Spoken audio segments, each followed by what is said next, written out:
Good evening, everyone.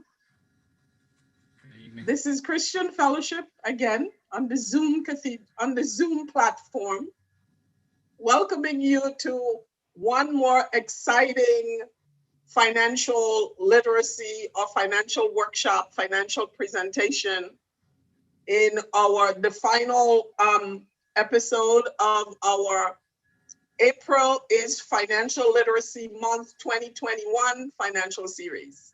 So we've had two, Monday and yesterday, and this is our final one.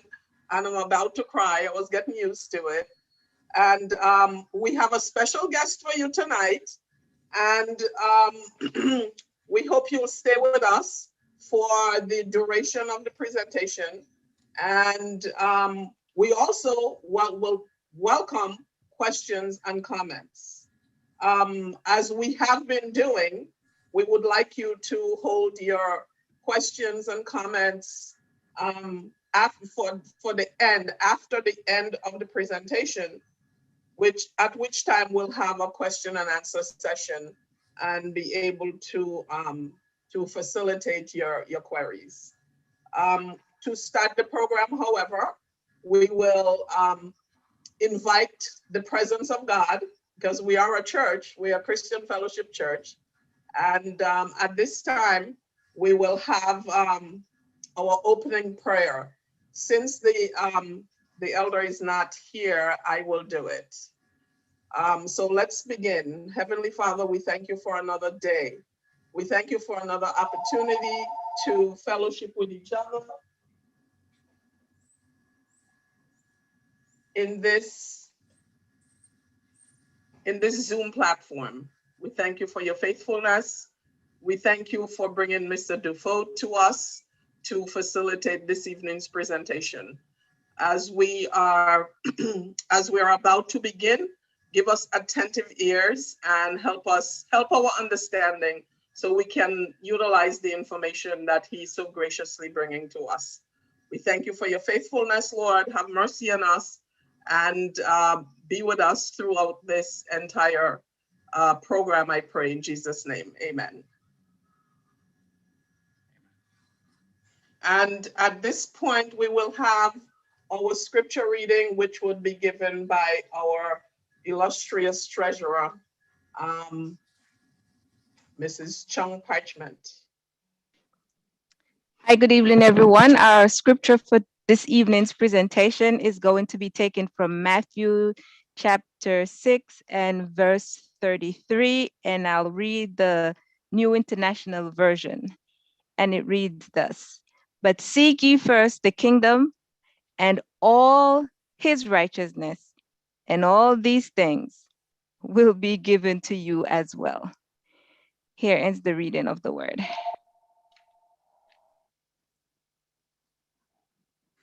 Thank you, Madam Treasurer. And someone is trying to reach me at a very bad time. Mr. Dufault, Mr. Marcel Dufault, welcome. Welcome to our Zoom platform. Before I introduce you, I must give a little background as to how I was hooked up with you, for want of a better word. I know you have a wife, so not that kind of hooking up. But, but our beloved Elder Donald Bryan actually is a colleague of Mr. Dufault. And so when we were planning this, I know that Elder Donald Bryan works with, he had told me in the past that he was affiliated with World Financial Group, which is their organization. And so when I called him about facilitating this segment, he told me that he doesn't believe he's the right person for the job, but he has the best person for it that knows everything about insurance. And those were his words. This is a guy that knows everything about insurance. So you wanna get him. And so he introduced us to Mr. Marcel Dufault. and he graciously agreed to facilitate for us this segment on insurance. So we're getting an expert, comes highly recommended by one of our very beloved elders. And so a little bit about Mr. Dufault. Mr. Dufault has been in the financial services industry for about 20 years, teaching the fundamentals of building a solid financial foundation. He has graciously accepted the invitation from us to facilitate a presentation on insurance to complete our financial literacy series for Financial Literacy Month. He'll help us gain a better understanding of the world of insurance, including types of insurance, what's right for you, long-term care insurance, and the sometimes confusing world of life insurance. We welcome him to our Zoom platform this evening on behalf of Pastor Alan C. Martin and our finance department. I present to you Mr. Marcel Dufault. Also, Mr. Dufault, I got to tell you, I'm resisting the urge to say Monsieur Marcel Dufault. Thank you, Denise. It's French. That's very kind. Thank you, sir. I appreciate it. I hope everybody's having a great evening. God bless you all. Thank you for allowing me on this platform. Hopefully you guys gather some good information today. Will help you make better decisions along your way through planning your own personal finances. As she mentioned, my name is Marcel Dufault. I'm a senior marketing director with my firm, a registered representative with Transamerica Financial Advisors. It's true, I've been in the financial industry for over 20 years. I started when I was 2, just kidding, right? I started when I was 19, actually. I got licensed in this industry when I was 19. And the interesting thing in the past, now they allow you to kind of get licensed just on one area and kind of focus on one area and grow from there. But when I started with my firm, they had me get all my licenses. So I got my life, health, 663, and then just continue getting licensed. So, and that kind of helped me throughout my career, because it allowed me not only to be one-sided in one particular area, but just kind of see the whole scope of financial planning for the consumer out there. And my marketplace, or the folks that I work with primarily, I'm originally from South America. I was born in Colombia. I was born in Medellin. And I came out here when I was 3.5 years old, and grew up in Brooklyn, if you can't tell by my accent.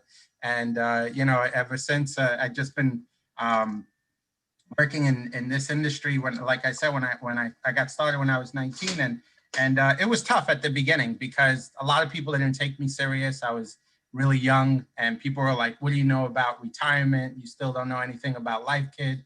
You're still wet behind the ears. And eventually I got older and I got a little bit more knowledge along the way. So I would think I know a handful about insurance, more than the average person. And if there's something I can't answer, I could definitely go back to somebody who can answer, right? So I could find a resource to get you the proper answer. So I'm just gonna get started and kind of dive into some concepts today. I'm gonna share my screen here. So let me bring up the presentation here. Okay. Where are we here?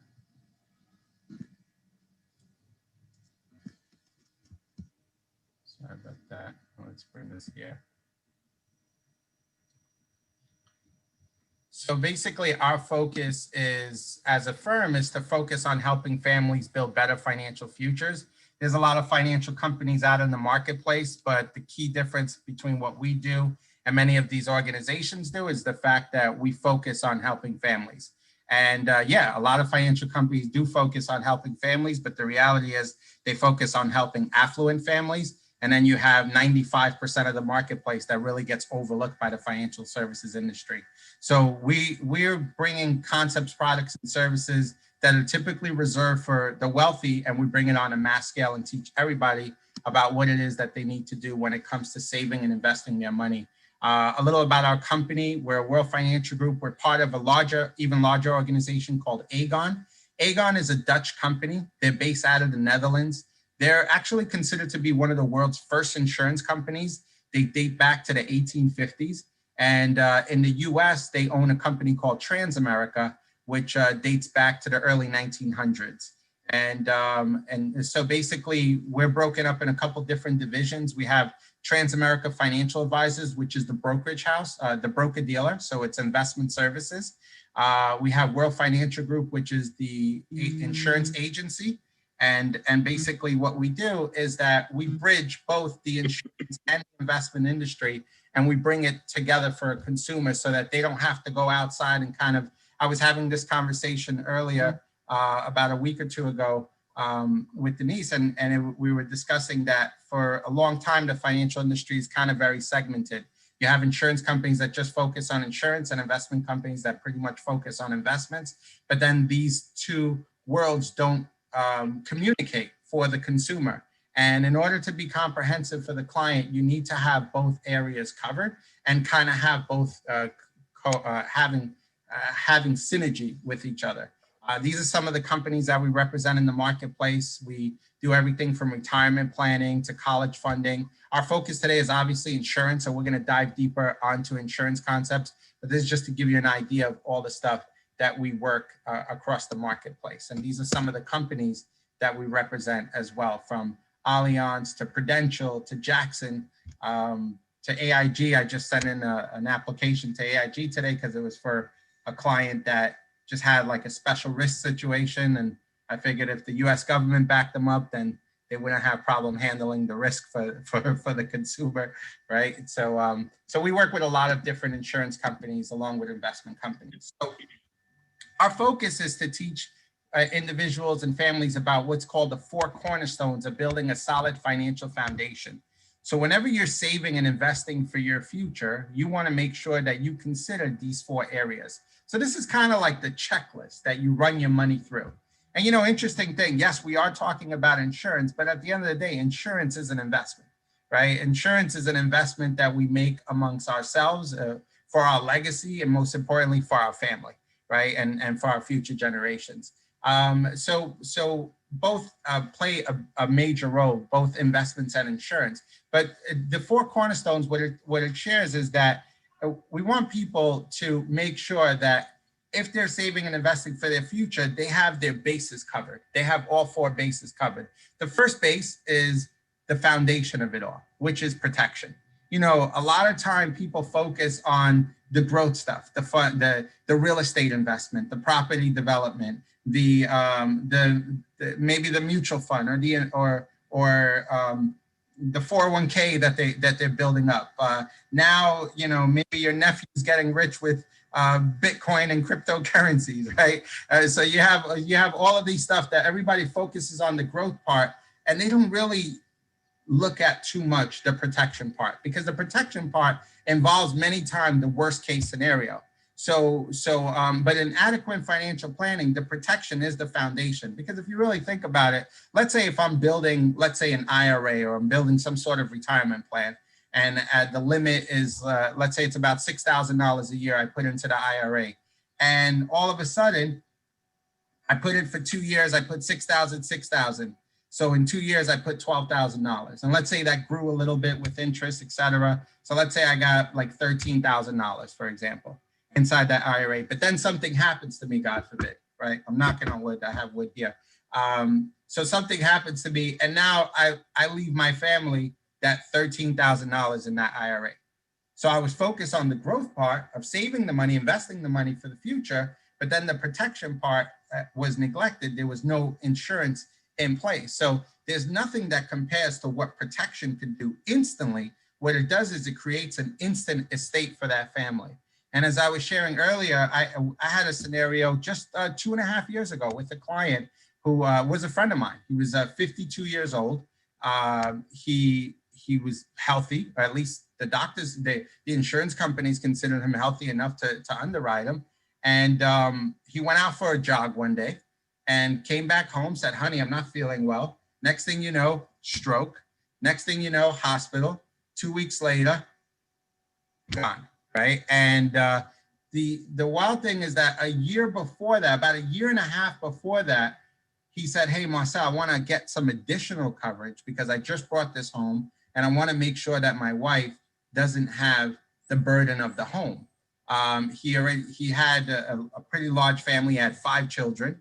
And then so now he has 5 children, he has a spouse that doesn't work, and he passed away. And thank God we were able to put a lot of coverage in place. It was north of 1.5 million in total policies that we were able to put in place for him. And the last one that he got was just to cover the mortgage. And you know, like 2 years, like it's already been going on 3 years now. And she hired an attorney. She got all the kids to sign off on making her to handle the estate. So everybody signed off fairly quickly. But could you believe till this day, they are still yet to be able to sell that home that he purchased, you know, till this day. Why? Because New York state courts, they're so backed up. They're like, they're years, it takes minimum 2 to 3 years anyway. With COVID, add another 2-3 years because it just backed up all the courts even more. So we're looking at potentially 5 years, but thank God we put some stuff in place for him. And he was able to have, the family was able to, each kid got a certain amount of money. And then the spouse got a larger amount and was able to not have to worry about the home, not have to worry about selling the home. Whenever the courts allow her to sell the home, she could sell the home. But if it wasn't for that protection aspect, the financial game plan for that family will be destroyed. Yes, he's not here, unfortunately. You know, insurance would not be able to bring him back, but at least the family is okay. You know, at least the living is okay. And that's the primary purpose with protection. You know, yes, he was focused on the growth part. He was focused on buying the real estate and getting the home. And you know, he was excited about that. But then he said, just in case something happens, let me make sure I have some extra protection. So that protection is the cornerstone of a solid, the number one cornerstone of a solid financial foundation. Then comes growth. Growth is getting your money to work for you. Why is it important to get your money to work for you? So that you don't have to work as hard or potentially one day at all, right? I ask most of my clients, when do you want to retire? And most of them tell me yesterday, right? So, but if you get your money to work for you, then it's a clearer path towards retirement. And then a lot of people focus on that growth aspect. So they buy the stocks because it's exciting, the market's growing. They buy the Bitcoin, they buy whatever it is that they buy and grow their money, right? But then they forget about the safety part. A lot of people have amnesia as to what happened in the market, especially around 2008, when the market dropped an average of over 40%. So the average American lost about 40% in their 401k holdings or in their retirement savings. So many people will focus, and even if you talk to people, they'll always tell you about how much they made. They'll never tell you about how much they lost. You know, they'll say, hey, I just bought this stock, or my 401k is ripping and doing all this stuff, but they'll never talk about, hey, I'm losing all of this money, right? And we've been on a pretty much strong incline over the last 10, 11 years in the marketplace, but what happens if things go a different direction? And so the safety is a very important principle, a very important cornerstone to cover when you're trying to build a solid financial plan. And last but not least is tax advantages, meaning how can I get my money to grow without paying taxes? That's called tax deferral. You could do that in a 401k, an IRA, a 403b, an annuity. Those are called tax deferral instruments. But what about if you want to pull that money out and live off of it tax-free? How can you create what's called a tax-free retirement, right? Imagine living in retirement and not having to worry about our favorite uncle, Uncle Sam, right?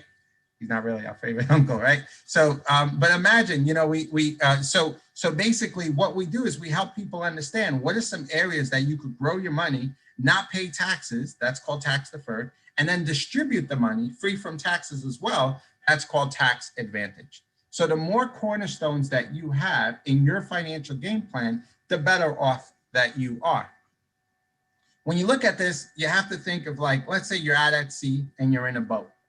And then that boat, unfortunately, gets a hole.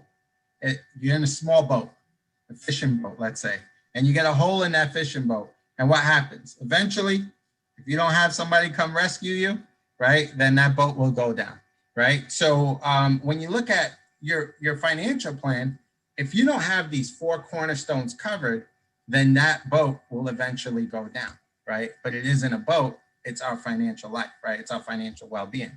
So it's very important to incorporate as many of these cornerstones as you can in your strategy. Okay. So we're gonna go over this cornerstone here. Let me hit next. Okay. So let me back up. Sorry. So proper protection. What are different types of coverages that you could get? Well, you can protect yourself against a disability. God forbid you get disabled, then you're covered in case you can't perform your job or your duties, then you're covered up to a certain amount.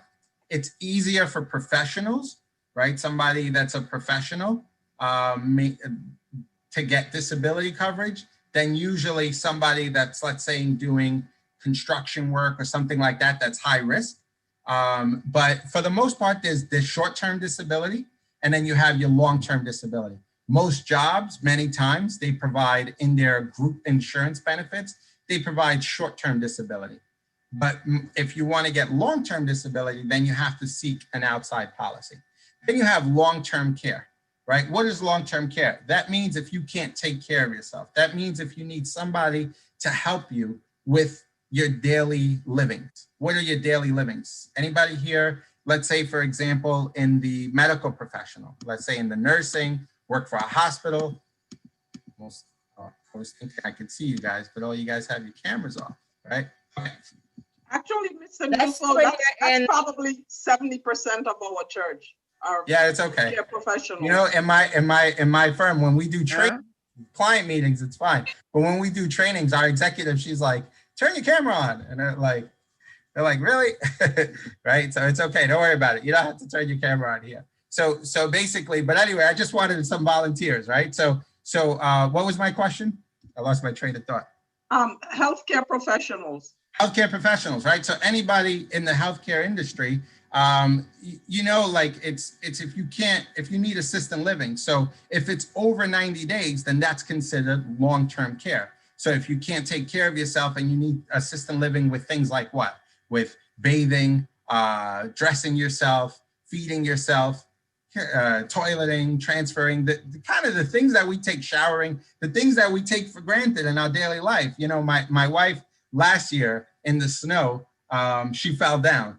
And then when she was all bumped up, and then she's like, can you help me put on my sweater? She couldn't put it on because she hurt her hand, her elbow or something.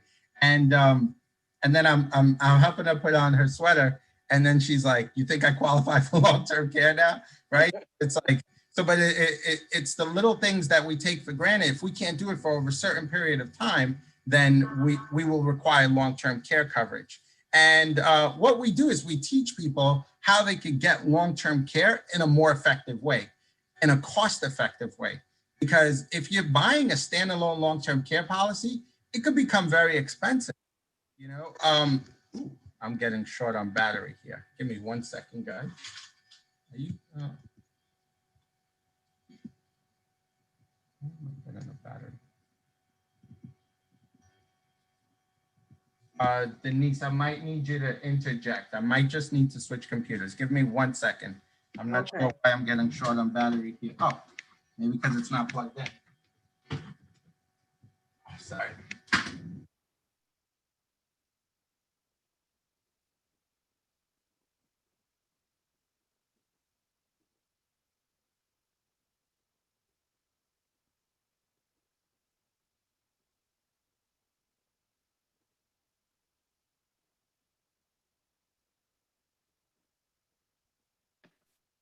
Okay, guys, so while we wait for Mr. Dufo to come back on, remember you can put your questions in the chat, and at the end we will field all of them, and as he said, he will try to get the answers for us, and if he doesn't know right now, he will find it for us. So remember, you can get your questions together and we'll drop them in the chat. Yeah. Because actually, throughout the other two sessions, the previous sessions, we had some insurance questions, and we did advise folks to hold the insurance questions for tonight, because Mr. Dufo is actually the insurance professional, so you should put your questions together right now, if you can, while we're waiting for him to return. And if you place it in the chat, we'll take them in order. So the very first question will be answered first, because we don't want to miss the early questions, the early questioners. So now is a good time to get some of your questions into the chat. Or just put your name. If you want to just put your name, then we'll call on you when it's time for question and answer sessions. Okay, I'm back. I'm so Ah, sorry he's about back. that. There you go. Yeah, I had to switch computers. My apologies. Let me back up over here. This is okay.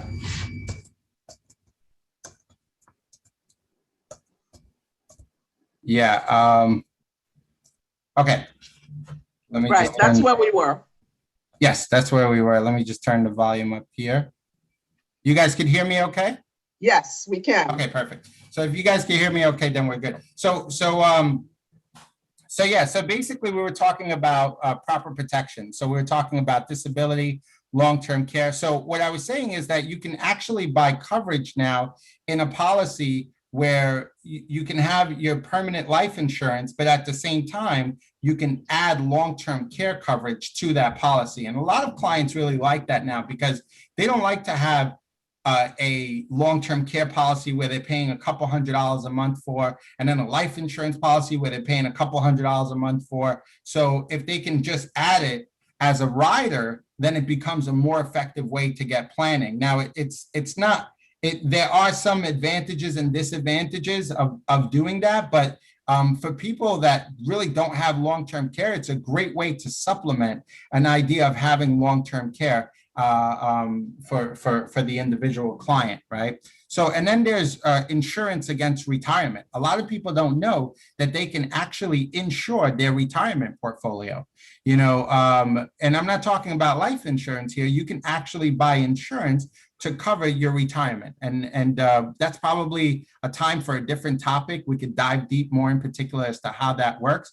But in a nutshell, it's usually retirement assets, and you're looking at something north of about $20,000. So because a lot of the brokerage firms have certain rules, it needs to be over a certain amount of money. And it needs to be long-term investments, right? But there are ways to insure your retirement portfolio where in case markets go a different way, then you're protected against any downside or to a certain amount. And then there's obviously life insurance. And how does life insurance, how does it break down? Like you have traditional term insurance, which your term policies provide coverage for a set period of time, provided that the good thing about term is that it doesn't, the good thing about term is that it's very cheap.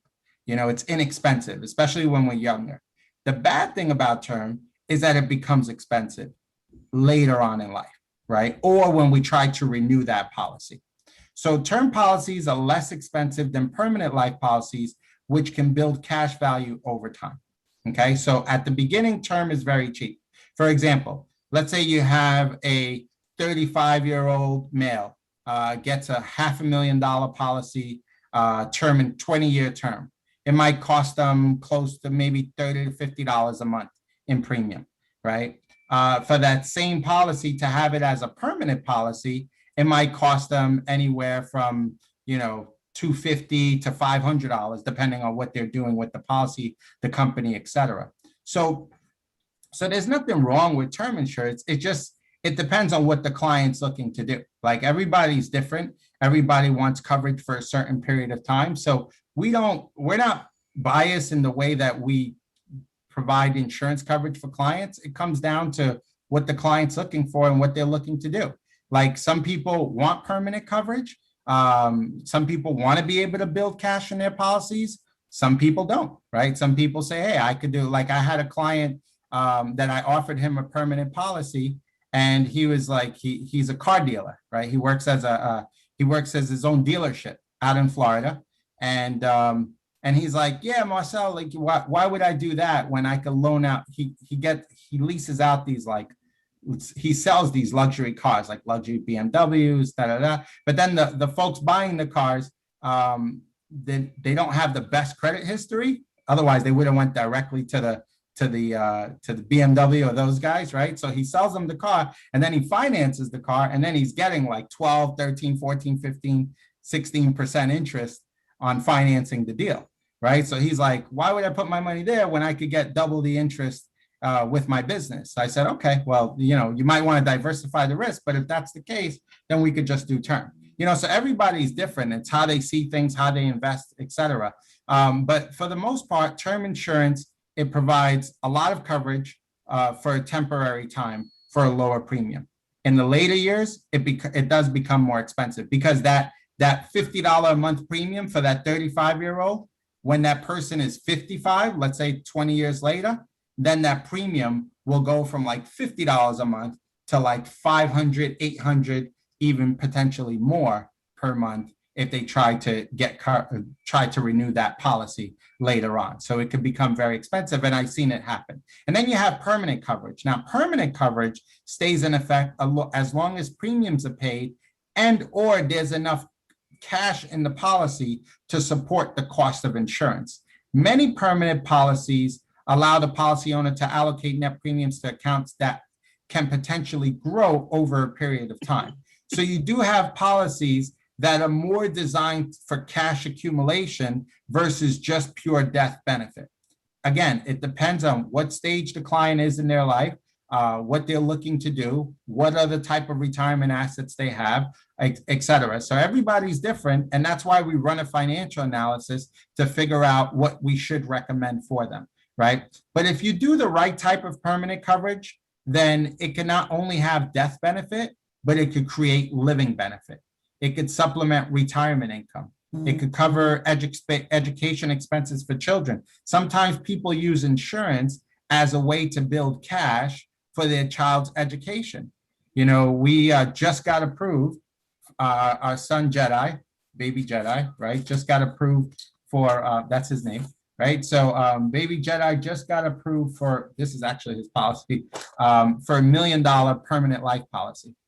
God forbid, we're not trying to cash on my baby's policy. No, right? That's not why we opened up $1 million coverage for him, right?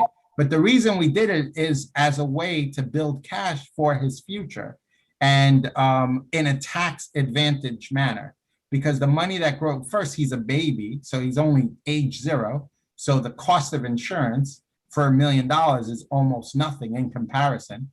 So he gets a lot of coverage for very low premium, but then also that policy allows us to put up to about $7,100 per year in the policy. So we could put up to $7,100 per year. Our set premium is right around 3 and change. I think it's like $320 a month. And then, but we could go as high as $7,100, and then our minimum premium is like $176 a month. So as long as we don't fall below that 176, then the policy stays in good standing, and we could go as high as that $7,100 per year. And then our 3 and change is our monthly premium. So we could, at the end of the year, at the beginning of the year, we could always dump the extra amount of money to hit that threshold so that we can maximize. Now we looked at some calculations. By the time he's 18, he'll have close to about $250,000 tax-free in that policy. By the time he's in it, if he never touches it for college, let's say, and let's say in his 30s, he'll have a couple $100,000, extra $100,000, like $400,000 or $500,000 in the policy. And then by the time he retires in his 60s, he'll have in the millions, right? We're looking at between 3 and 5 million. And then if he never touches it, so let's say the next generation, right? Because that's how the Rockefellers, I guess, became the Rockefellers, right? It's generation after generation. So they say a child being born today can live to age 118. Could you imagine that, right? Like, so somebody being born today can live to 118 years old. That's the average age predicted. And so if he never touches it by age 100, little Jedi will have $50 million tax-free to the next generation. So so you imagine the next generation will be definitely, certainly better off. And we didn't did it because we didn't do that primarily because we want to make the next generation super wealthy, but we did it because we want to make sure that he's protected, and it's something, and that he has cash for either college or business in the future. Because if we're doing a standalone 529 plan, then those are good. But the problem is that a standalone 529 plan particularly has to be used for college. And if he doesn't use it for college, then we would have to then us use it for college, right? We would have to go back to school. And believe you me, I do not want to go back to school. I'm pretty much done with school, right? So, and my wife, I think she's done with school too, right? So it's like, and then, or we could maybe transfer it to somebody else. So parents use it as a way to cover education expenses for their children, or create inheritance for heirs, pay federal, state, and estate tax, create a source of savings. You know, I had a pretty expensive wedding. You know, we got married in 2016, and she waited a long time. So it was an extra spectacular wedding, and, you know, it was north of $65,000. So imagine when I'm doing the final payment, it was like an extra $22,000 like came out of nowhere as a bill. And I was like, oh man, another 20 plus grand. And I was like, all right. So then I was like, I'll just go to my policy. And I went to my policy, borrowed the money, and then paid it back with my regular premiums. I just upped the premiums, and it was paid off, right? So it's basically like I borrowed money from myself, but I didn't have to go to a bank. I didn't have to tap into anything except for my own policy. So it's okay. You could create a source of savings if you do it correctly. Provide funds for charitable contribution. Also pay for long-term care and or critical illness. So that's another thing that you can do with permanent coverage. So not all permanent insurance, as I said, is designed to build cash. There's some permanent insurance that's just designed for, let's say, final expense, burial insurance. In that case, we would many times recommend like a traditional whole life policy if it's going to be a final expense case. Let's say somebody's 70s plus, doesn't want to do a lot of medical background, history check, all of that stuff. They just kind of want to pay a premium and have enough 25K up to 50K of coverage. And then those are final expense policies, right, that we work with. And we have a handful of companies that we do final expense and burial insurance with. And then you have some individuals that just want, they don't want like to build cash in their policy, but they want flexibility of premiums. So you could just do like a traditional universal life policy. And then there's people that want to build cash in their policies. There's two different ways. You could do a variable universal life policy, which is more connected to the stock market. And if the person isn't savvy with their investments, then they can lose money, right? Because it's subject to stock market losses.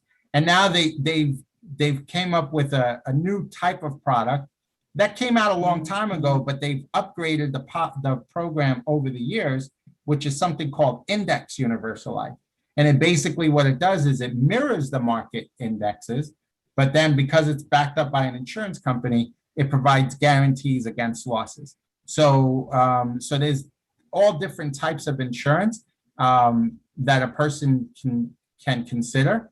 And what we do is we help people navigate and help them figure out, okay, which one is most appropriate for them, right? Like I said, it really, for us, our main concern or our main focus is to make sure that they get something that they can afford, number one, something that they're comfortable with in premium, and something that they at least understand, right? Because for a long time, the financial industry or the world is very complicated. So we want to kind of simplify things in a way where they are able to grasp the concept more effectively.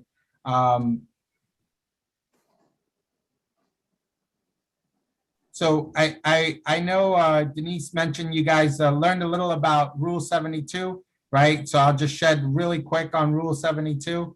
It's the Einstein method, right? Einstein figured out you take the number 72, you divide it by the interest rate you're getting. It tells you how many years it takes your money to double. So if your money's getting only 1%, 72 divided by 1, that means your money doubles in 72 years. If your money's getting 10%, Einstein figured out 72 divided by 10, your money doubles every 7.2 years. So the difference of 1 and 10 is tremendous difference, but the key difference is this, is knowledge as to knowing where you get a better rate of return and knowing how to keep that return, right? Knowing how to make sure that you're earning the return, you're keeping the return, and then very importantly, you're saving on taxes. Because imagine you're earning a high return or you're getting good interest on your money, but then you're paying on taxes, you're giving the government about a third back of your money, right? So it's safe to say the government takes about a third of our money. So, so the key difference of the left and the right, and I'm not talking politics, right? I'm saying in this graph here, in this slide here, the key difference is knowledge, right? Knowing where to get it, how to keep it, and how to save on taxes. And that's basically what we teach people. And there's 3 ways you could grow and save and invest your money. There's fixed way. So that's, I tell people it's like, you know, for the fellow folks that work in the medical industry, right? You know, like the EKG, it reads your heart. If that EKG reads flat, that's not the best news, right? So flat line, right? Not good. Variable, that's like, so that's like if your money's not growing, it's pretty much dying, right? You know, so a variable is like the stock market. That EKG is reading up and down, then potentially not good because that's a potential heart attack, right? Now, index is the money goes up, you lock in the returns, market goes down, you're not concerned because the returns are locked in. Market goes up, you lock in the returns, market goes down, you're not concerned because the returns are locked in, right? So it's basically index-based strategies is something that people are using now more, both with insurance and also in their retirement, with their retirement portfolio, right? So you can look into index-linked strategies, it's called, right? And for insurance, it's index strategies or index-based policies. Like for example, with Transamerica, our sister company, they have a policy that if the market goes up, the client gets everything up to 15%. But if the market goes negative, then the client's guaranteed to minimum make 0.75. So they're guaranteed not to lose money.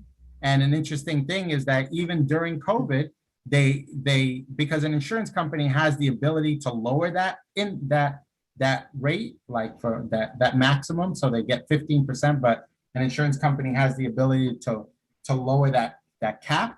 But even during COVID, they didn't lower that cap when a lot of insurance companies actually did, right? I know Nationwide lowered their cap from like 13.75 to 11.5%. Some other companies as well lowered their cap, but Transamerica actually kept their cap at 15% with the minimum of 0.75. So, and then you have retirement programs that again are index-linked strategies that can buffer against market losses. So if you lose money in the market, then it could absorb a certain amount of losses, some up to 30%, some up to 10%, and then some up to negative 30%. So depending on the program that the client chooses. So how would you like to grow your money? Fixed, variable, and or index. And then it's important to understand why not to lose money. Because if you have $100, for example, and you lose 50%, then technically you are going to need a whole lot more to recover that 50% loss. So if you have $100, you lose 50%, you end up with $50. But then if you only get 50% on your $50, then that only brings you back to 75. So in order to recover a 50% loss, you actually need 100% gain. So that goes to like what Warren Buffett was talking about. He said there's 2 rules to investment. Rule number 1, don't lose your principal. And rule number 2, don't forget rule number 1. Don't lose your principal, right? Because the more you lose, the more you have to gain to get back to even. So what we teach people how to do is how can they grow their money and avoid losses? And there's 3 ways that your money gets taxed. Let's tax now, which is your savings accounts, your certificate of deposit, your money markets, your standalone stocks, standalone mutual funds, different types of investments. If they're not sheltered by some sort of retirement program or insurance, then they're taxed now, right? So any interest that you get on it, then potentially you could get taxed on that interest on an annual basis, either by capital gains or when you pull the money out, you get taxed as ordinary income. And then you have tax later, which is like your 401k, your IRA, your annuities, your savings bonds. These are tax later, meaning that you won't get taxed now, but when you pull the money out, that's when Uncle Sam will knock at your door and say, time to pay up, right? Like basically like a lot of people, you know, don't realize like how much tax they're going to have to pay in the future. And the reality is like taxes continue to go up in this country. Would you guys agree? Like it's like they keep stimulating the economy no matter who's in office, right? It's just like, but market gets stimulated, and especially during these times with COVID and all.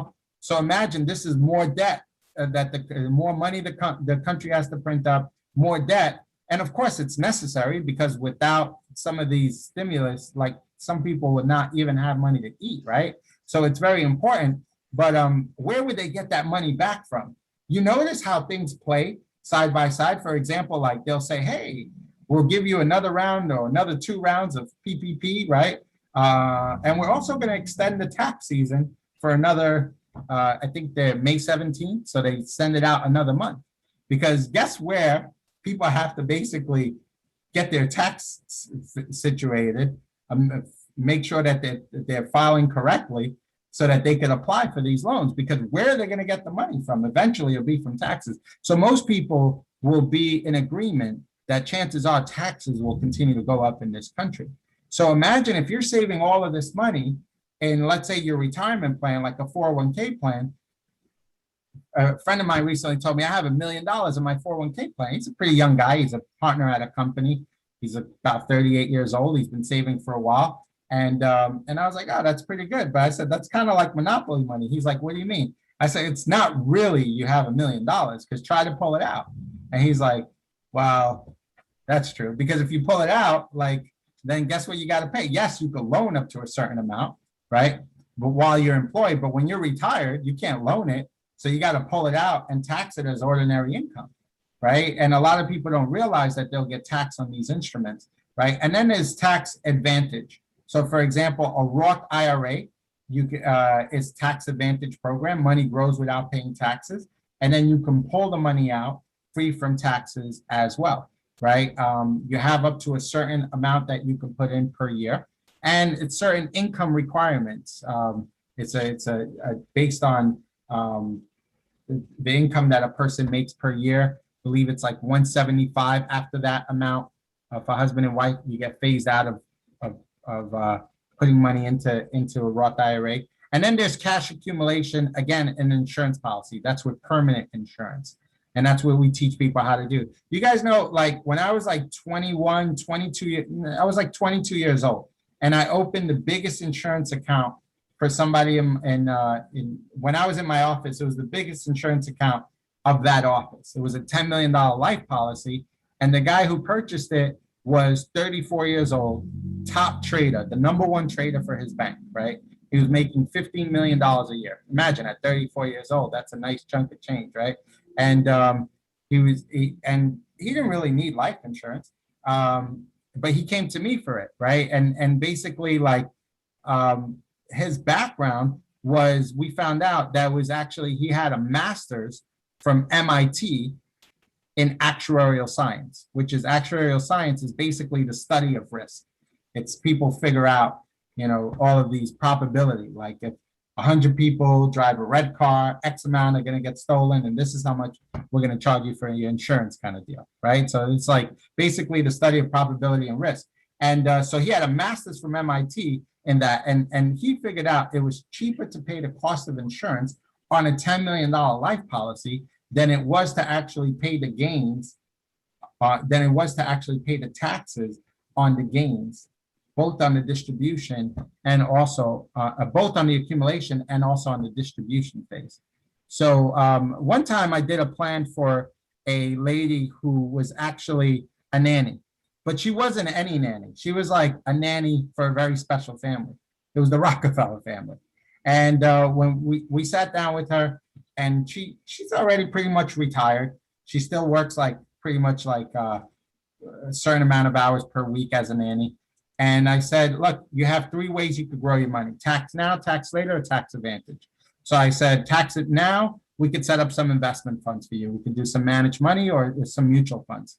And tax later, we could set up an annuity plan for you where you can grow your money and you can protect it against potential losses.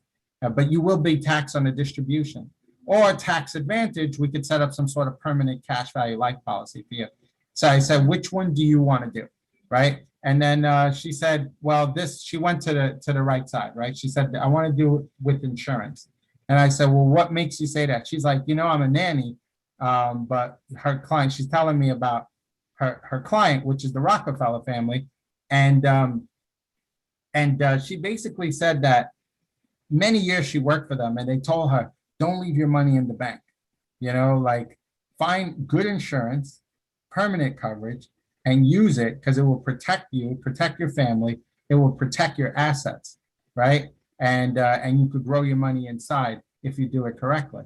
So some people get their financial advice from the Rockefeller family. Other people get it from their barber, right? So I don't know, right? Like, so basically, like, I found that if you do it correctly, it could be a great strategy, right? Now, again, it's not for everybody. Like growing money inside permanent policies is not for everybody. Some people just prefer to do term, and then that's something that they could do, and we can help facilitate as well. And then we have some of the best term rates across different companies. We could shop with AIG, Prudential, Symetra. We could shop with Nationwide. Transamerica just discontinued their term in New York not too long ago. But outside of New York, we could use Transamerica and many other companies. So we're a wealth of companies that we could represent. And basically how we figure out what's appropriate for a client is we go through these 6 steps of building financial independence. We look at what their cash flow is. We look to see if they have an emergency fund. We look to see if they have a debt consolidation program. So we help them get out of debt, proper protection. Step number 5 is build wealth. And step number 6 is preserve wealth, right? Reduce taxes, build a family legacy. A lot of people don't realize that they can actually, for a very low cost, set up something like that. I saw like a guy that I grew up listening to music-wise, like a famous hip hop producer. And his name is Diamond D. Some of you guys might know who he is, right? But I grew up listening to him. And on Facebook, he put like, get a will. Like he told everybody, he's like, if you own property or if you own any assets, get yourself a will, right? And I was like, wow, this guy should come work with me, right? I'm about to reach out to him, right? So it's like, but the funny thing, I was like, wow, it's so necessary. At least he's talking to his community and to his fan base about what are some of the things that they should be looking into. But a lot of times we neglect something as basic as a will because we think like attorneys, we got to pay all of this money. And we found a very cost-effective way to help somebody set up a basic will. For as little as $100, they could get a will started through some of our partner companies. So I'm going to stop there. We'll open up a little bit for Q&A. Also, I'm going to put my name and information on the chat line. Hey, hello, Michael. Michelle, Michael. Hey, Michael. Is that Michael Bryan? Michael Bryan, yes. Oh, my brother. How are you, brother? I am here. I'm doing okay. Hey, my man. So good to hear your voice. I got to bring up the volume on this. So I'm going to put my name and contact information here. And then also, if anybody has any questions, I know we have some Q&A. Yes, we have, thank you, Mr. Dufo. We have some of our members of our team actually should be fielding questions. Pachi, how's it going with the questions? Okay, I don't see a question yet, but There's one there. Yeah. What is the benefit hang on. One person, you're gonna take it, Michael or Denise, but we can't all be taking it at the same time. So I'll just read the second one because we had one from the other day. It says, what is the benefit of term life? How much do you get when the term is up?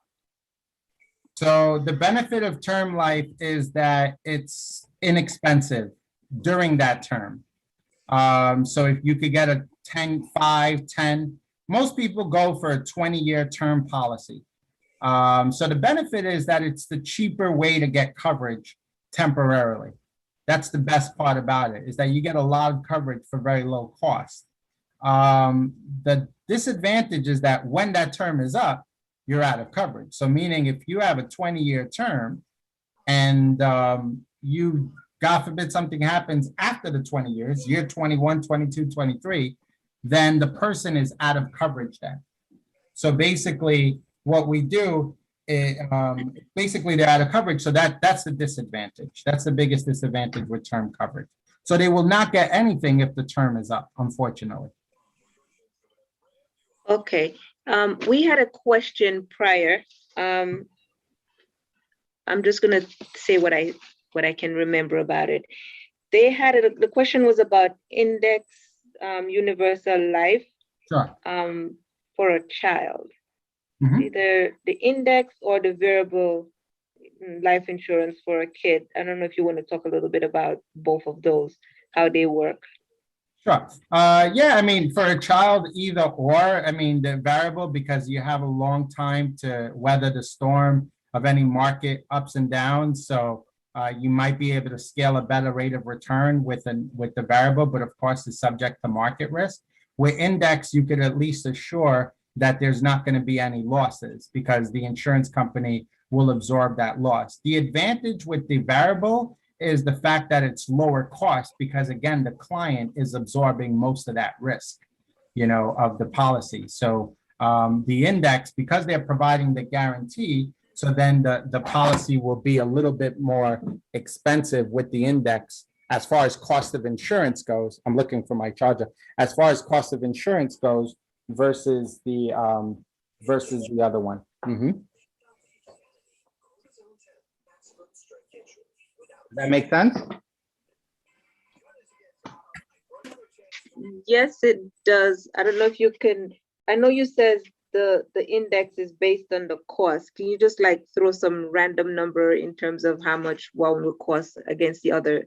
Honestly, Also with a familiar to the child, person. you wouldn't see that cost until way later.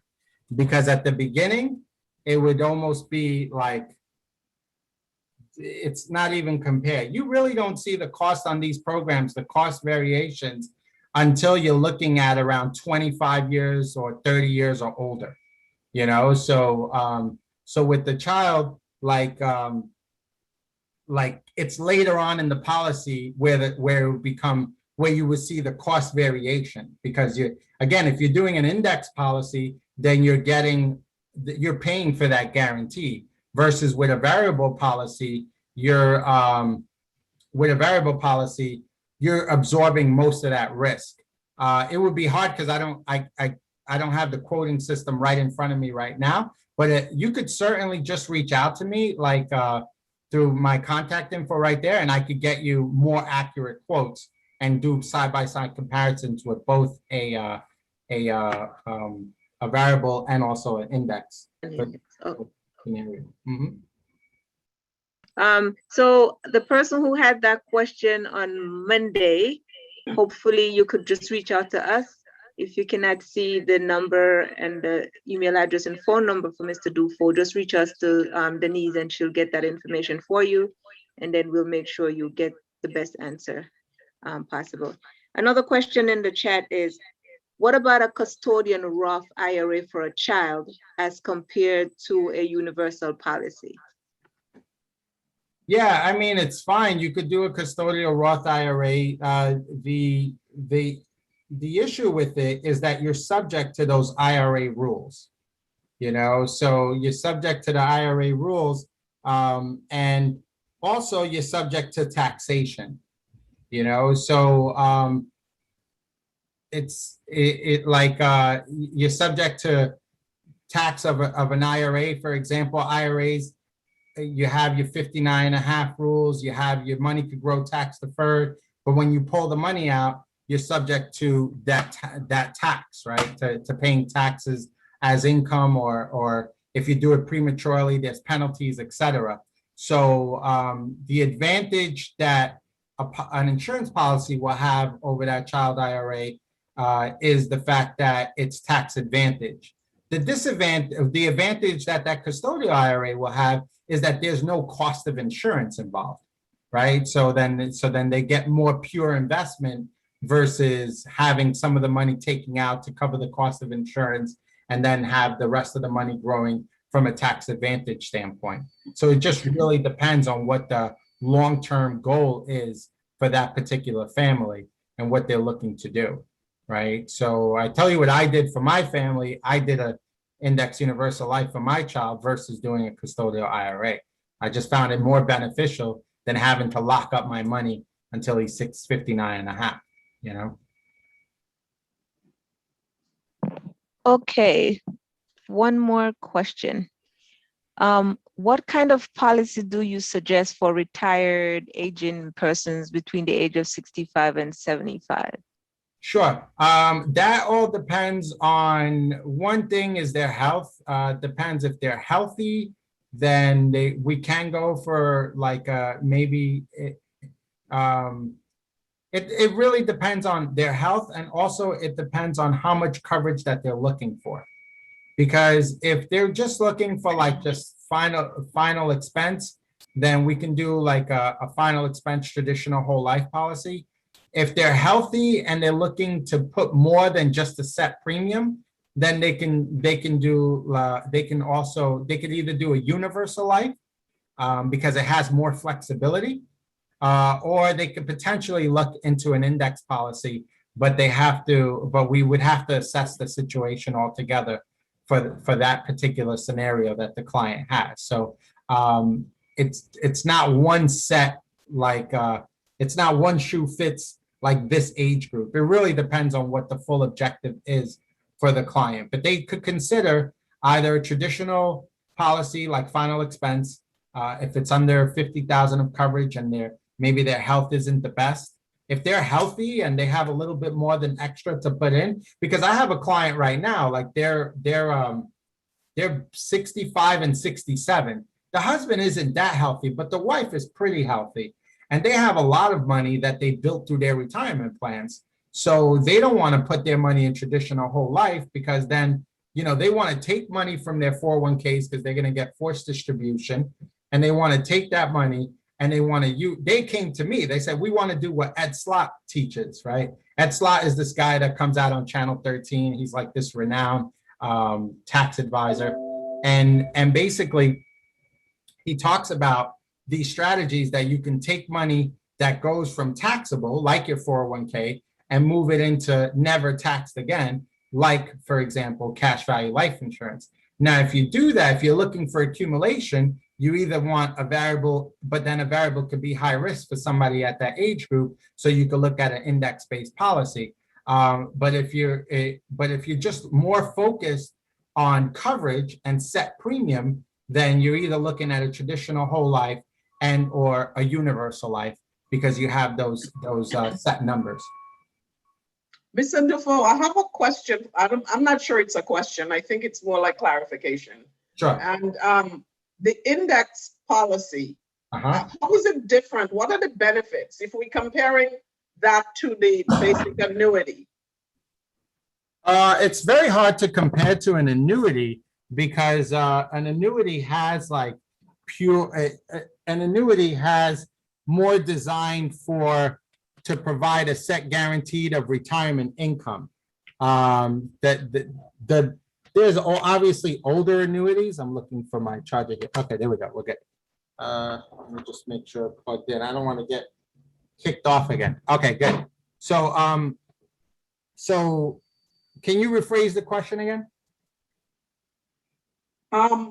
Okay, I'll see if I could. I'm asking about the indexed policy that you had highlighted in your slides. Yeah, so the problem is, like, if I'm sitting with a client right now, for example, and they're trying to do some retirement planning, then the chances, and let's say they build some retirement assets, the chances are we're going to probably go with an annuity versus an index universal life policy. The reason is because somebody already in their 60s, 55 plus, 60 plus, then an annuity is going to give them those immediate benefits of retirement income. And Right. an index policy, they're going to need some time to actually build that cash in the policy. You're Gotcha. looking at 10, 15 years plus before they really start seeing their money go to work and the benefits and the benefits happen. And the difference is that it creates, so if it's more for retirement base, then I would probably be going, just rule of thumb. It's not a recommendation, but just kind of thinking out loud here. I would probably go more with an annuity-based product than a life insurance product. You know, we use it also annuities as an alternative to life insurance. Because when somebody can't qualify for life insurance, then they qualify for an annuity because annuity doesn't have any medical underwriting. So the index policy would probably be more suited for someone in good health in probably their 40s, their 35, 40-year age group. Even 50s. I mean, even 50s, if their perspective is 15, you got to think 15 plus Yeah. years. You know, 15 plus years is time horizon to Okay. pull cash from some of these vehicles. Yeah, because what happens is, like, let's say somebody's 60 years old and they want to pull money out at 70, it's not enough time to let that policy really go to work for them. Right. It's at that point, it's more coverage that we're focused on, but then it's the benefits of it's like, okay, will my money work better here or will it work better here? So in a scenario, in a scenario of like the client's looking for life insurance, which one is better? Then maybe it could be the index, but the client's looking for retirement planning, which one is better, an annuity or then probably the annuity is going to be more appropriate because it doesn't have any cost of insurance, no medical underwriting, etc. So it really depends on the whole scope of what the client really has. Right. Yeah. Right. Also too, in terms of the long-term care insurance, which I know is very expensive, basically, especially for people with some health challenges, it's even worse. But you mentioned about adding a rider to an existing insurance policy for long-term care insurance. Yeah. Yeah. So, and then I see somebody said, what policies can the living benefit from benefit before the beneficiaries have fun with the money after I'm gone? What kind of monthly premiums can I face? Okay. I'll try to answer that. But That was going to be the next question. Okay. So what was the question? I got your question, Denise. And what was your question? My question was, because of the prohibitive cost of long-term care insurance, you did mention that one can add a rider to an existing insurance policy for long-term care insurance. Okay, let me rephrase that. It's not an existing policy because the company would have to allow that, right? So, so it would be a policy that allows for that has that rider option. I see. So it would be during the process, but like what some people realize, like it depends because like some people, many times they already have coverage and they build cash in these policies, right? Yeah. What I see most people is that they have traditional whole life insurance out there, which is good, but and some of it is paid up, which is also good. You have like your paid up insurance and a certain amount is paid up. But then you have these policies that you pretty much, we joke around, we say whole life, you pay your whole life, like you never stop paying, right? So it's like, so then what are some alternatives there? So we've seen scenarios where it makes sense to actually use that cash that they built up to pay up a policy, either one shot and or over a 5-10 year time frame. Because what I found most time is when people are 60 years plus, they don't want to continue paying a policy, especially after retirement. They want their bills to be over. So we found some good solutions, typically in the universal life space, where it allows for that. It doesn't really build a lot of cash value, but again, that's not the purpose. The purpose isn't cash value, it's to have the coverage. So usually, because especially in the state of New York, there's something called Regulation 60, which is actually an extra process that the insurance companies and the agents have to go through to prove to the state that this case is suitable for the client. So in order for somebody to move from, let's say, a policy they had for a long time, maybe they're not paying as much for it, you know, why are they going to move from this to that? Well, probably because that policy, they're going to have to keep paying for the rest of their life. So now, but they built some cash, provided they're still healthy and they could qualify for insurance. Then many times we use that money to purchase even more coverage and add long-term care coverage to that policy. So then it becomes a good scenario, especially that the regulators like to see, right? Because it has to make sense for them to be able to move over for the client. So that's why I tell people, don't be shy in sharing what your policy is, because I'm the last guy to tell you, oh, this sucks, get rid of it. Like, we don't do business like that. Like, you won't be in business for a long time by replacing business that way, right? So the most effective way to help a client is to see what they have, because a lot of times they read these policies and they really, like, they don't realize, like, when you start looking under the hood of some of these policies, some costs go way high, or a certain amount of coverage expires after a certain amount of time, and they don't realize. And the worst scenario is realizing that when it actually, you get a notice from the company and it says you got to pay X amount of premium or you're going to lose your policy, which is why insurance gets a bad rap in the first place, right? Because a lot of these policies get sold in the wrong way. And then there's a lot of surprises for the clients, especially in the later years. So in order to avoid that, like we ask people, like, let's just do a free policy review. Let's look at what you have. And I'll be the first guy to tell you, this is a good policy, keep it, put more money into it. You know, you're not going to get a better deal somewhere else. I actually, like, it becomes a challenge because I like go out of my way to try to find a better deal. But then I realize I can't find a better deal. I'm going to tell the client, you got a good policy, right? Yeah. So there's nothing wrong with telling that. And people appreciate that. And you know what? By doing that, I've gotten so much more business than Of course. actually just trying to replace, you know, something that doesn't make sense for the client. Yeah. Okay, so Sister Parchment, you have a question before I ask about the burial insurance. Well, ask I was the- actually, since the question came up about people between the age of 65 and 70, I was going to throw that burial thing in. So if you want to ask the question about how to get that coverage for the group people, you know, if you want to do that, or you want me to go ahead? No, you do it. Okay, so Mr. Dufo, Yes. we in I don't know, call it religious, but we on this platform, we have lots of persons who are not 25 anymore. And Right. I'm wondering if there's a vehicle that we can use to get coverage, like a group coverage for, you know, persons, because you see 65 to 75 age group was that question. Is there some kind of coverage that we can get, like a group that will cover final expenses for, you know, somebody should disappear, so that their family won't have to take care of that? But we would have been, you know, each person would have been maybe making a contribution to it. So at the end, you know, we'll have enough to cover it. Is there such a vehicle that we can use?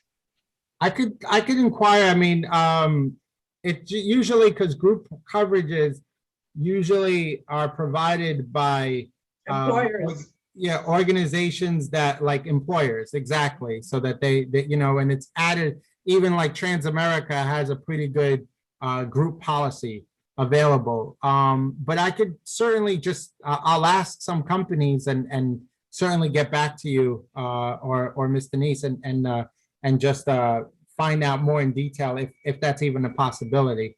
I wouldn't say no, but I could certainly find out. I don't know of one off the bat that does it for non-employers, but I'll check with a couple of companies to see if that's a possibility. But to answer the question about burial insurance, I think there were some more questions there. Well, I just want to, The other question was the one you read out. What policies can the living benefit from before the beneficiaries have fun with the money after they are gone? And what would the Okay. monthly Right, so the living benefit is depending on the type of cash, depending on the type of policy that you do. If you structure the policy correctly in a good way, where it could accumulate cash value, then that's the living benefit, that you use the cash, you know, before you go, right? So So that's one living benefit. The second living benefit is long-term care coverage that you can add to a new policy. I have to be careful with existing because Yes, I was because I misconstrued. picked it up as existing before. Yeah, my apologies, because I said it wrong, so I'm glad you caught that. But yeah, so with a new policy, you could have long-term care coverage, and long-term care becomes a living benefit because it's a benefit that you can use. Typically with long-term care, I'll give you guys an example. When I was 35, I'm 40, going on 42, wow, in a few months. So basically, when I was 35, I did an additional $500,000 in insurance coverage, a permanent coverage. And to add long-term care to my $500,000 policy, it cost me an extra $17 a month in premium. That long-term care gave me an additional, it would give me, if I need long-term care, it would give me $10,000 a month out of that $500,000. So if I buy a standalone long-term care, it probably costs me between $100 to $300 a month, depending on the company and the benefits. But with that policy, for an additional $17 a month in premium, that allowed me to use my life policy again as now a long-term care vehicle as well, right? Did you get that pricing because you are young? And No, because young? even I've done it for somebody in their 40s, in their 50s, even depending on the company, because now because of COVID, they some companies set age limits on long-term care because of now we're finding that there's more long-term care downside with COVID, right? Like so With the long haulers. yeah, unfortunately, absolutely. So basically, but yeah, so even with somebody that age, like let's say somebody in their 50s or even 60s, I've seen it priced between $500 and $700. So between like $30 to $60 a month extra and additional premium for long-term care coverage. So so obviously it'll be priced accordingly according to the age, but it isn't that dramatic as what somebody would pay for a standalone long-term care policy, right? Yeah. But they'll have to be in good health, in relatively good health. Long-term care, yeah. I just had a girl who was 34, but because she was pregnant, she got declined for long-term care. Pregnancy is not an ailment? But it's it's technically, it is to them, like, so they want her to finish the pregnancy, have the baby. She got the policy, but she didn't get long-term care. So for long-term care, they do screen pretty, because guess what? The chances of us claiming long-term care are a lot higher than us claiming a life policy by age 65. That is true. So that's why they screen more for long-term care than they do for pure coverage. Now, for final expense, I think you had a question. Yes. So you mentioned that burial insurance or final expense policies are usually whole life policies. Yeah. And whole life policies tend to be a little pricey. So is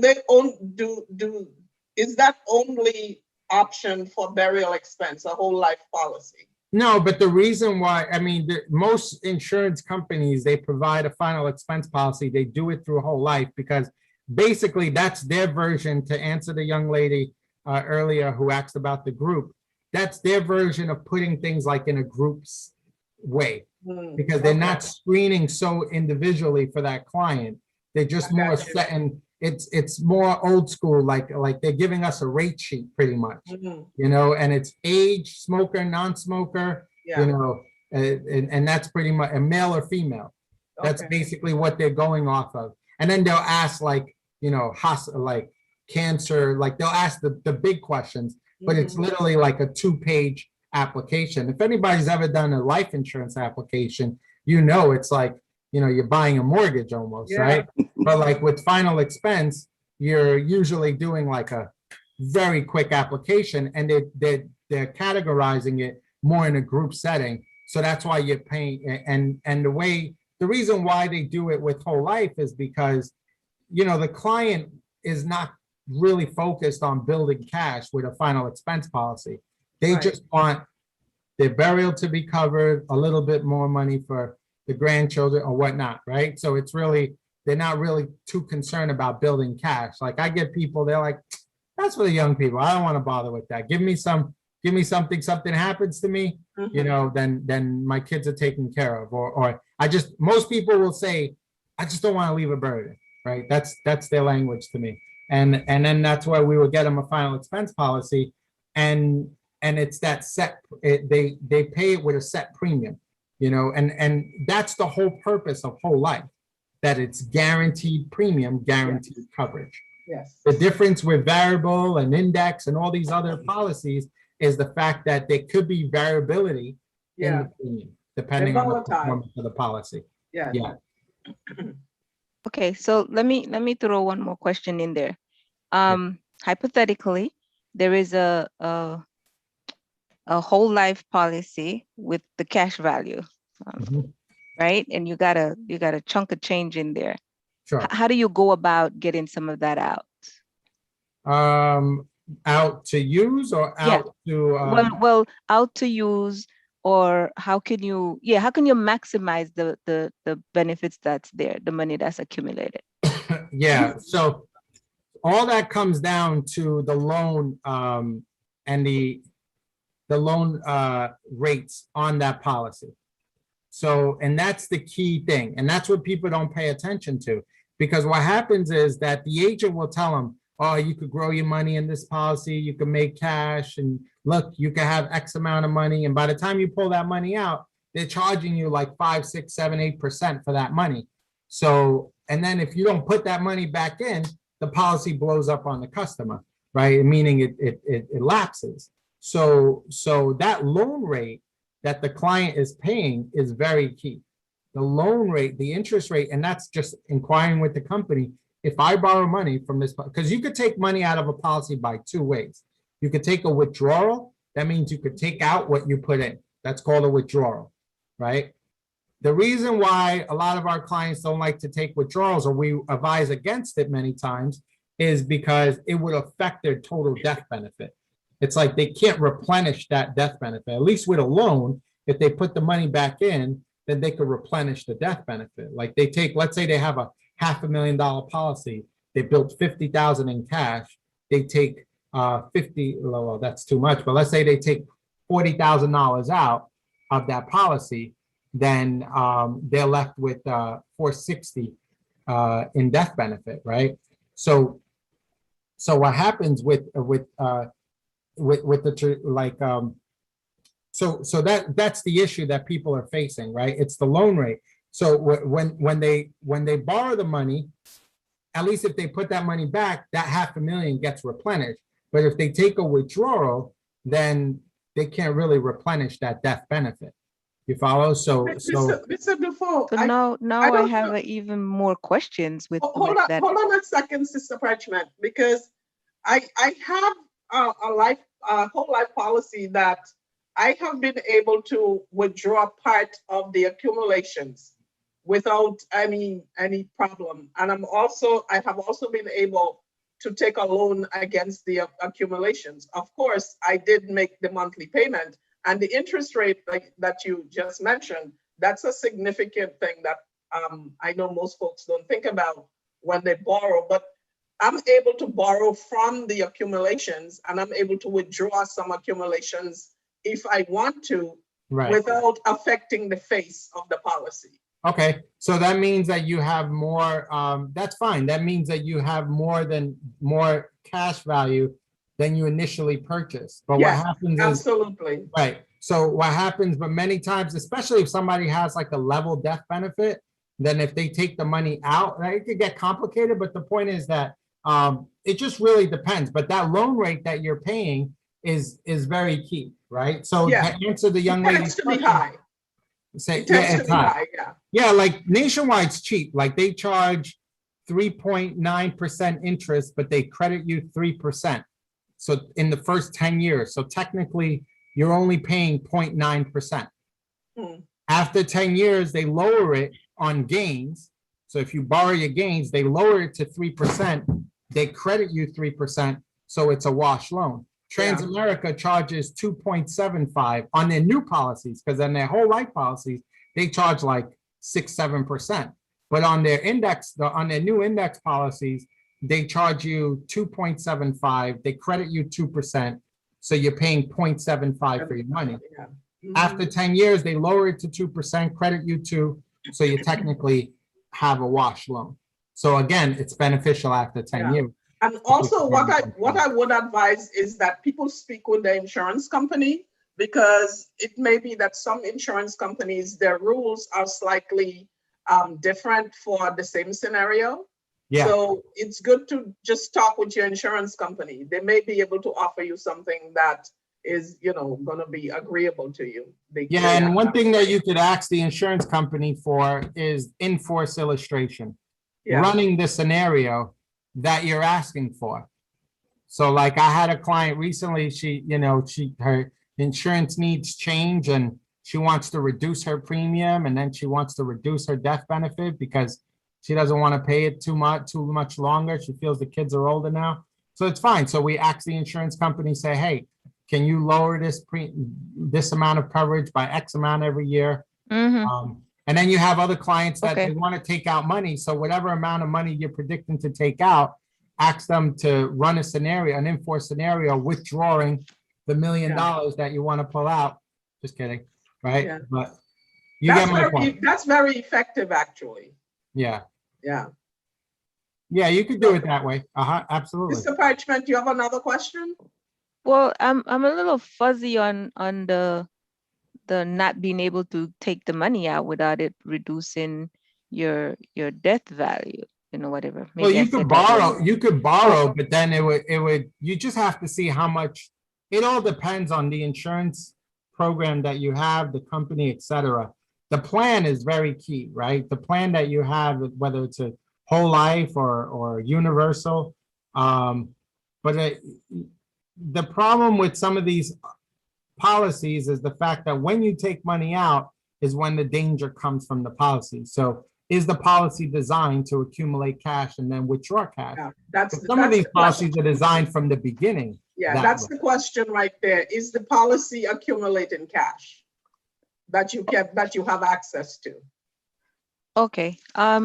So I don't have the slide. I thought I made a little jottings of it. You had those 3 ways of doing where you get taxed now, you get taxed later, and you got your tax advantage. That very last slide with the gray on it. Yeah. Or brown on it. So you would have accumulated money in that way. Okay. Is that what kind of policy is that? What is it that you're buying that? And would you have the kind of access to that money? Like you get to 59 and a half, you could just take out the money and do, whatever, pay your bills or take a nice vacation so you could have enjoyed something. Yeah, so with cash accumulation and insurance policy, well, that's cash accumulation and insurance policy, but technically, if it's in insurance, it waives the whole idea of having to wait till you're 59 and a half. Because insurance doesn't have the 59 and a half rule. It doesn't have that restriction of age. Unless you actually, see, every insurance plan has a certain limit that you could put inside the plan per year. If you hit over that limit, then they treat it with those 59 and a half rules. But as long as you stay within their guideline, then you don't have to worry about the 59 and a half rule. You just have to put enough cash in the policy for it to and accumulate interest for it to go to work for you. But typically you're looking at a 10-year plus time frame. I've seen policies work well within the first couple of years, but that's far in between. They had some really good performance years. They put a lot of cash up front. And yeah, we've seen that happen. I've had scenarios with clients where the first couple of years they funded their policy, and until this day they never funded it again because the performance was so good. But on the average, you're looking at a 10, 15 plus year time frame where you want to give time for the money to grow inside the policy and get the policy started, because the first couple of years you're really just establishing the policy. Yeah. Also, to Mr. Dufour, I want to take you back to a previous question that someone asked about the custodian Roth IRA. Yeah. And so because it's a Roth IRA, I'm thinking that because it's a Roth IRA, I'm thinking that the rules governing Roths would actually work for a custodian Roth. And Roth IRA money is usually not taxed when it's accessed, because Roths are usually made with after-tax money. So there's no taxation when you take the money out. Is the custodian Roth IRA working differently to the rules of the general rules of a Roth IRA? So you're asking about a custodian Roth? I think someone asked a question earlier about There was a question earlier about that. yeah, about a custodian Roth IRA, and I'm trying to find out if Which is better, custodian Roth it says, not what about a which is better. custodian Roth IRA for a child as compared to a universal policy? That was a question you answered earlier. Yeah, so one of the, okay, so one of the things is that regardless whether it's a Roth or a traditional, the thing with when we cover what's called the four cornerstones, right? So you have your protection, number one. Number two, you have your growth. Number three, you have your safety. And number four, you have your tax advantage. So let's say, hypothetically speaking, it's a Roth, right? So a Roth does have tax advantage, so it covers that. And a Roth does have growth potential if you're doing it in a decent fund, right? Does it have safety? Well, not if you're getting growth, because it's hard to get safety and growth at the same time for the most True. part. Does it have protection? Well, no, because it's in a Roth, right? So that's where you want to that's how you compare it. You see, with insurance, you have protection, number one, you have growth, you have safety, and then you have tax advantages. So you have those four, where a Roth only meets two of those four for the most part. It'll meet the tax advantage and it'll meet the growth part, but it won't meet the protection. And many times it won't meet the safety part. Gotcha. Okay, it's the protection part that it's lacking. Of course, yeah, Okay, yeah. yeah, because I actually don't know anything about a custodian Roth IRA. This is, to tell you the truth, this is the first time I've heard of it, because I'm trying to figure out the benefits of a custodian Roth IRA. And so I'll do my due diligence. I'll do my research. Sure. Is it possible? Well, I mean, if you're opening it up, the kid is not at the age where they can buy or a Roth for retirement. They don't have income. Yeah, So, I'll, and it's- I'll look into it. It's intriguing. I'll look into it. I just have never heard of it.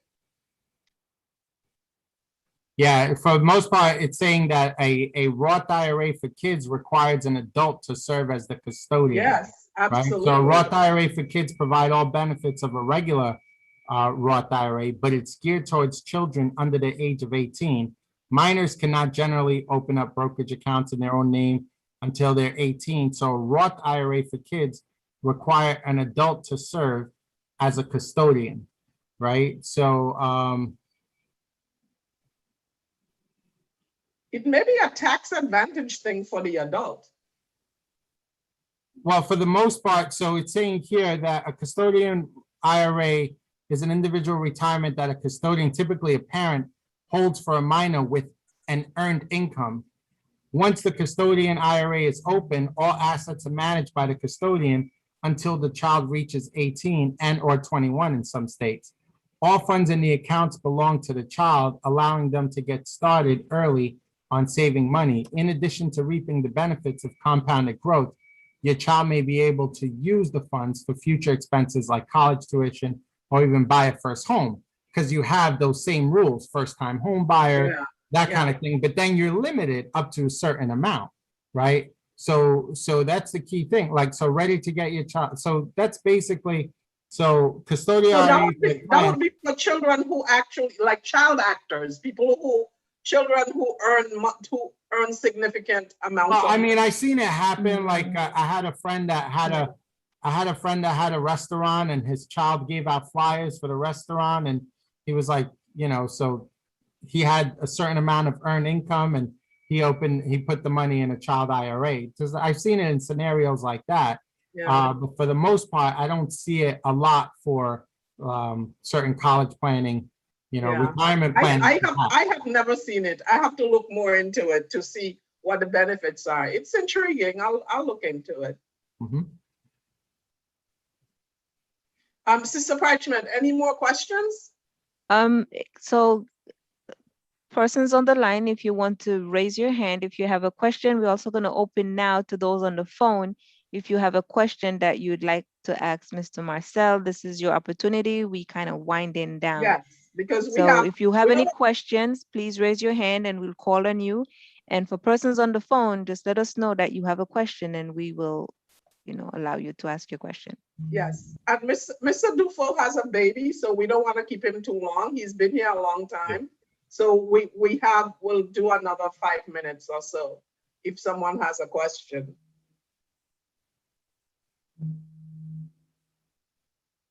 And while you think of your questions for persons on the phone, Mr. Marcel did put his telephone number in the chat. So if you want to grab a pen, I could just say the number for you and I will do it now. It is 347-782-7159. 347-782-7159. And if you didn't get it, hey, just reach out to the finance team. You reach out to Garrett and she'll get you the information there. Yes. Others Also to remember- if you're join in and you have access to the chat, I actually moved the information down. There's a email address there too, so you could just copy it from the chat.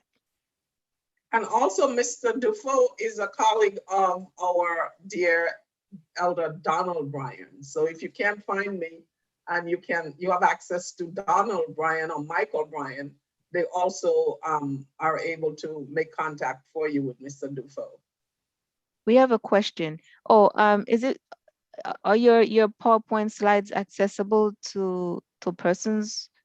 Is that something we could get and share, or that's just for you? I could get you. Give it to Denise. I could. This one, Okay. like, it's kind of like I added some stuff to share, but I could certainly get you all those concepts. I could send them Okay. over to you guys for sure. Okay, good. Thank So you. Denise, we'll post that. We'll send you in the email all the financial stuff that we're talking about for the last 3 days. We'll just send you a couple of links, attachments to your usual weekly correspondence. You'll have this information in there. So someone just asked for us to repeat the 4 cornerstones. If you just want to run that one more time, please. Yes, protection, growth, safety, and tax advantages. I just said it back. Thank you. Also, remember, we are actually recording these sessions and it's being streamed live right now. So, Oh man, so you guys got my computer turning off and everything.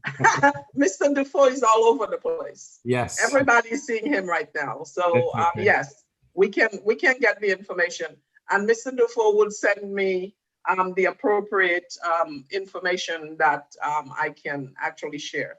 Yes, for sure. Mhm. Yes. So if we do not have any more questions, I'll send Mr. Dufo back to his baby and his wife. And we thank you very much, Mr. Dufo, for spending the time with us. We are very much enlightened because insurance is a murky area for a lot of us. And there are a ton of insurance products out there. Yeah. And so the information we got from you is invaluable. So chances are we'll be reaching out to you again, either to do a part 2, or I know you do have your company have seminars and online usual classes. Yeah, we have a series of them. Yeah. We do different Yeah. themes. Like we do a lot of, like we're doing a nurses one this week, and then we have like a single parent and finance. And we have like, Yeah. so different themes that we do more particularly for a certain type of individual and how they plan their finances. Uh-huh. So what I would ask is when you have those things planned and available, if you send them to me, we could, advertise it and let the membership or the community that we are attached to know that these resources are available, whether in seminars or workshops or podcasts or whatever. Sure, So we would like for you to stay in touch with us that way. sure So thing. we can continue to learn. And of course, you'll be our go-to guy with our questions. That'd be So great. we Okay. thank you. All right. Thank So, you for spending time with us. Okay, All so right. thank you, Mr. Thank- Marcel, and we have our pastor on, and I'm sure he would want to say his thank you on behalf of our congregation. So I just want to personally say thank you for hosting us tonight, and the information you share is invaluable, and I'm looking forward to that which you're going to send to Denise so that we can disseminate it among our group. At this time, our pastor, Dr. Anna Martin. Thank you. Mr. Marcel is the name, is that correct? Yes, That is me. Marcel Dufault. How are you? Marcel Dufault. That last name sounds interesting. What is that? It's French. French. I thought it was French. Okay. My full name is French, so it's Okay. yeah. Well, it certainly has been a joy and a privilege Appreciate to it. have you tonight to share and disseminate this invaluable information which we need, especially in these times of financial challenge. And we're delighted that you came and shared this presentation with us. We're also, I want to say how thankful we are to Sister Garrett and Sister Chung, because they invited you, hosted you, and they have been working at this for the last 3 nights. And Wow. I think all of those who have been at every session each night we've certainly been benefited by all the wonderful information we received and how to better our financial situation, especially in these days when there's so many things going on that affect our Right. economic health. And so therefore I say thank you to you, sir, and also thank you to the wonderful ladies that worked so hard for the last 2 nights, including this one, in order to bring these wonderful educational financial programs during Financial Literacy Week. So we say appreciate it very, very much. Thank you. I'll say a closing prayer and we'll close out. Okay, everybody? Thank Heavenly you. Father, we're certainly thankful for the opportunity we've spent these 3 nights learning about that which is important to our financial health, our economic strength. And we pray that you would be with us as we try to survive in these very challenging times to make ends meet. And the management of money is an essential part of our existence. Without it, we cannot live. You've told us in the word to be as wise as the ant.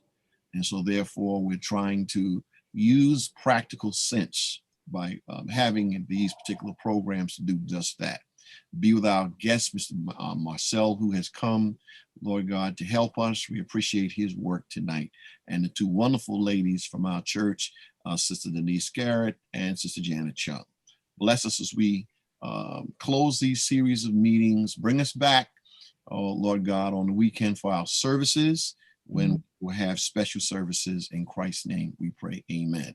And for all of our members, we just want you to know that this coming Sabbath is our prayer ministries day, and it's prayer and fasting. For those who would like to join our prayer ministries department in the fasting endeavor, you'll feel free to do so.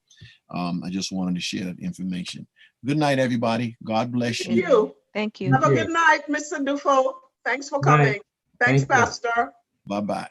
The person who is asking about accessing the recordings, please reach out to Sister Garrett. We'll figure out if we're going to make it become available or just the hard copies of what we have. So just reach out to Sister Garrett and we'll let you know.